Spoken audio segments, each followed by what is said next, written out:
សួស្តីបងប្អូនទាំងអស់គ្នាបើសិនជាបងប្អូនបានទៅលេងប្រទេសស្វីនៅទីក្រុងស៊ូរិចជាពិសេសអ្នកដែលចិត្តញ៉ាំសូកូឡាខ្ញុំ recommend កន្លែងមួយនេះខ្លាំងមែនទែនហើយគំនរកន្លែងមួយនេះឲ្យសោះគឺយើងអាចទៅញ៉ាំភ្លក់និង bake shot ទៅដោយ free តោះយើងទៅមើលវីដេអូទាំងអស់គ្នាមើលមក Chocolate Museum មក shop សូកូឡាគេទៅទេផ្លូវទៅញ៉ាំសូកូឡាចុះវិញខ្ញុំធ្វើម្ល៉េះ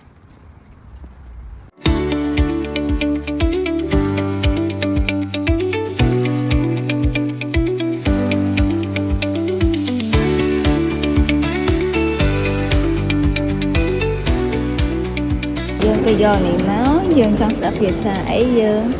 scan ទៅលើភាសាមួយណា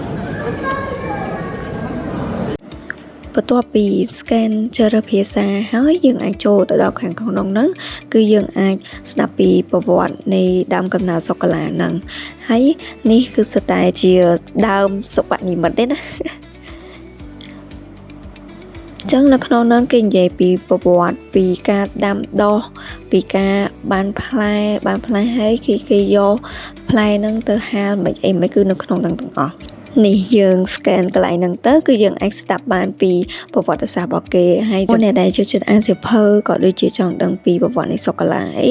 អាចមកកន្លែងនេះអានគឺឆងខ្លាំងមែនតើមិនធម្មតាឲ្យយើងអានហើយបើយើងអត់ចង់អានអាចស្ដាប់បានទៀតទៅលើយើងយកប្រាប់ទៅ scan ហ្នឹងអាហ្នឹងយើងគេអានប្រវត្តិហ្នឹងឲ្យយើងស្ដាប់ហ្មង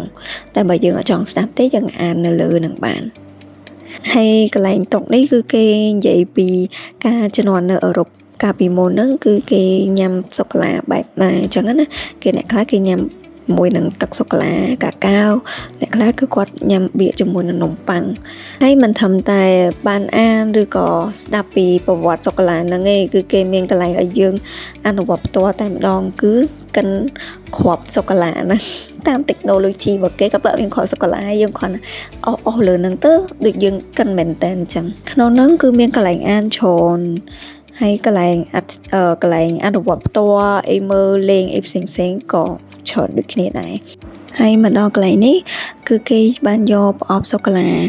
ដែលតាំងពីជំនាន់មុនតាំងពីគេបកកើតដំបូងរហូតដល់ឥឡូវហ្នឹងណា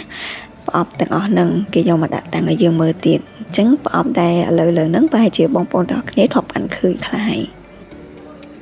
បន្ទាប់ពីយើងបានអានពីប្រវត្តិសូកូឡានឹងហើយក៏ដូចជាមើលពីប្រអប់សូកូឡាតាំងពីជំនាន់មុនដល់ឥឡូវគឺចូលដល់វគ្គយើងញ៉ាំសូកូឡា free វគ្គដែលខ្ញុំចូលចិត្តបំផុត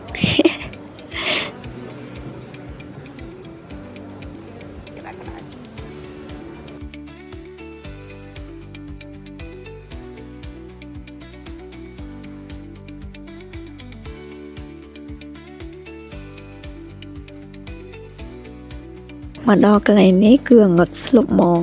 គឺចេញមកដូចរៀងក្លឹមតិចអីតិចណាប៉ុន្តែបងប្អូនកុំយកច្រឡំណាគឺកន្លែងនេះគឺគេចង់ប្រាប់ពីស្ថិតិនៃប្រទេសមួយតែបានយកសូកូឡាទៅនេះដូចជាប្រទេសចិនហ្នឹងគឺបានយកសូកូឡាទៅច្រើនខ្លាំងមែនតើដូចខ្ញុំបង្ហាញក្នុងវីដេអូអញ្ចឹង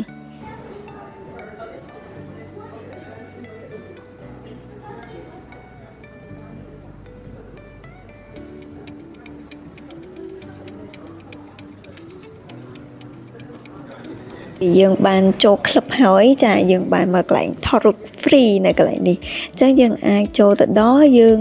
ចុចថតហើយយើងអាច download scan QR code នឹងគេទៅអាច download មកទូរស័ព្ទបានហើយបើយើងចង់ share ទៅអេក្រង់ដូចខ្ញុំអញ្ចឹងក៏បានដូចគ្នាដែរ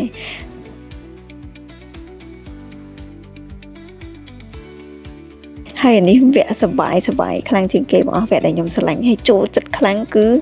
យកសូកូឡា freeប៉ុន្តែកន្លែងហ្នឹងណា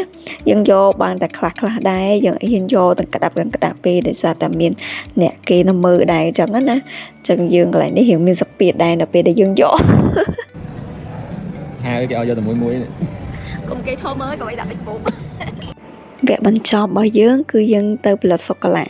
ប៉ុន្តែនៅពេលដែលយើងទៅផលិតសូកូឡាហ្នឹងយើងដល់តែមានសំបុត្រ QR code ដែលយើងបានទិញសំបុត្រចូល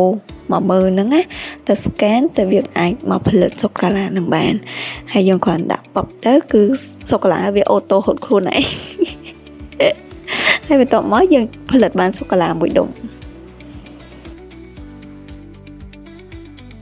បន្ទាប់ពីពួកខ្ញុំបានទស្សនាសារមន្ទីរសូកូឡាទាំងមូលហើយ